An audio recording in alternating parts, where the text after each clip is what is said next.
¿Cómo extraño a Cañón González? ¿Quién era Cañón González? Durante muchos años, don Carlos Cañón González fue uno de los personajes más pintorescos, genuinos, honestos, correctos y entregados que el fútbol de la primera división pueda recordar. No era un multimillonario, para nada, lejísimos de eso. No tenía vínculos con la FIFA, no tenía vínculos con CONCACAF, no tenía vínculos con CAF ni con ninguna otra organización internacional del fútbol. Es más, eso nunca le importó. Y es más, ni siquiera tenía el perfil para ser un miembro del Comité Ejecutivo de la Federación Costarricense de Fútbol. Sin embargo, don Carlos Cañón González, nacido en Grecia, dirigente por muchos años de la Asociación Deportiva Carmelita, donde a punta de rifas, de ventas ambulantes, de turnos, lograba pagar la planilla del equipo de Carmelita. Este humilde y entregado gladiador, dirigente del fútbol de nuestro país, es todo lo que hoy no hay en el fútbol de nuestro país.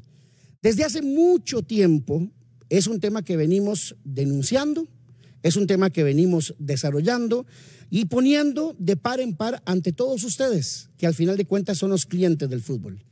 Y aunque hay muchos que se enojan, y aunque hay muchos que se inquietan, y aunque hay muchos que no nos hablan o no nos dirigen la palabra o nos hacen caras o nos mandan mensajitos, esa es la verdad del fútbol de Costa Rica.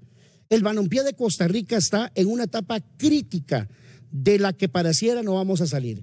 Y esa etapa crítica la vivimos con los dirigentes de fútbol de Costa Rica, que son los grandes responsables de lo que hoy está pasando en el fútbol de nuestro país. ¿Por qué? Porque hoy muchos de esos valores que pregonó y que demostró don Carlos Cañón González y otros grandes dirigentes del fútbol de Costa Rica en otras épocas, en otros momentos del fútbol de nuestro país, eso ha quedado completamente en el olvido. Hoy nadie se acuerda de eso. ¿Y por qué nadie se acuerda de eso? Porque hoy esos valores están olvidados. Porque hoy cada uno está por lo suyo.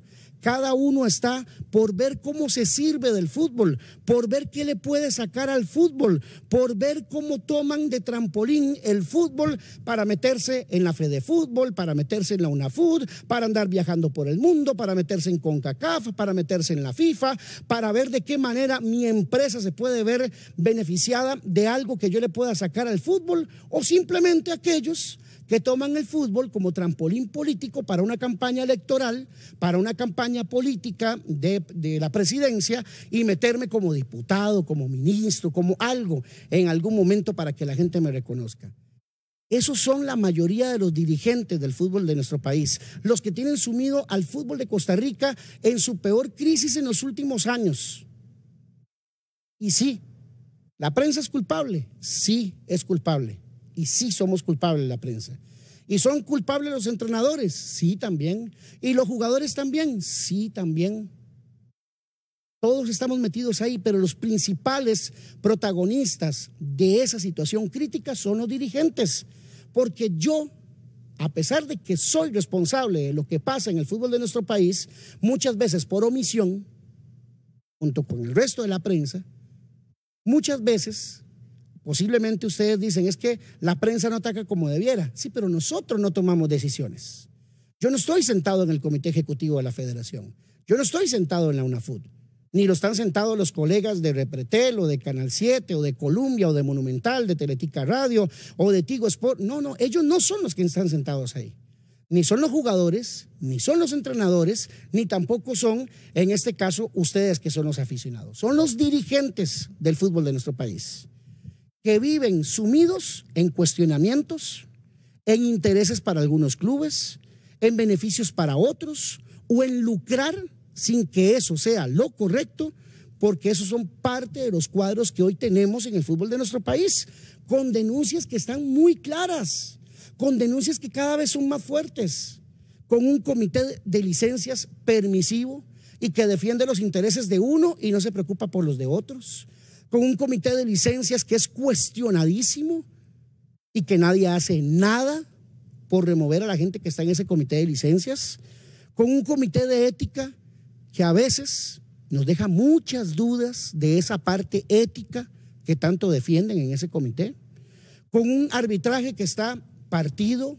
resquebrajado, con un arbitraje que hay problemas y denuncias muy serias de por medio, pero muy serias, y que pareciera que después de lo que sucedió durante las últimas horas y durante este último fin de semana, nadie ha dicho nada. ¿Cómo es posible que hoy, 4 días después, más bien 5 días después, Horacio Elizondo salió a hablar el jueves y pasó viernes, sábado, domingo, lunes, y nadie del comité ejecutivo ha salido a hablar, a dar la cara, a decir qué es lo que está sucediendo?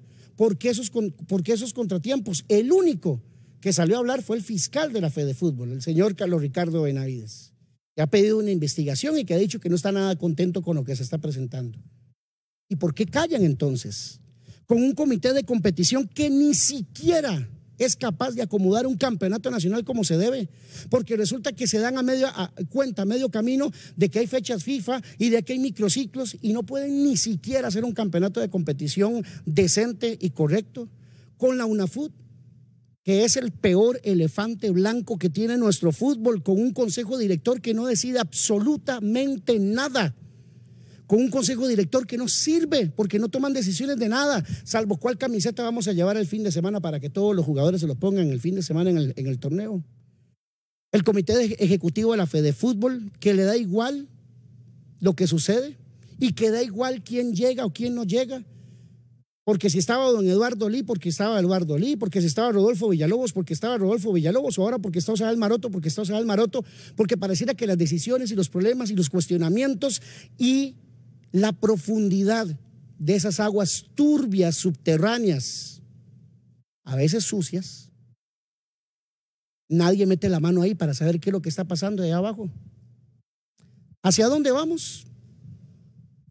Es muy complejo lo que estamos viviendo, porque los pocos que quieren hacer algo por nuestro fútbol, nadie los deja hacer, porque sí, hay algunos dirigentes que quieren cambiar un poquito la estructura del fútbol de este país, pero nadie los deja trabajar, porque se meten con los intereses de usted, de usted, de usted y de usted. Y entonces, ellos mismos se encargan de que esos dirigentes no trabajen.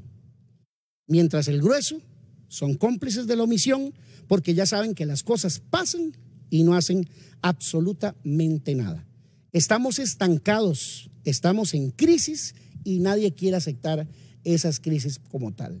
Por eso, como extraño a don Carlos Cañón González. Nuestro comentario de fondo acá en La Platea a nombre de Refrimundo, todo en aires acondicionados.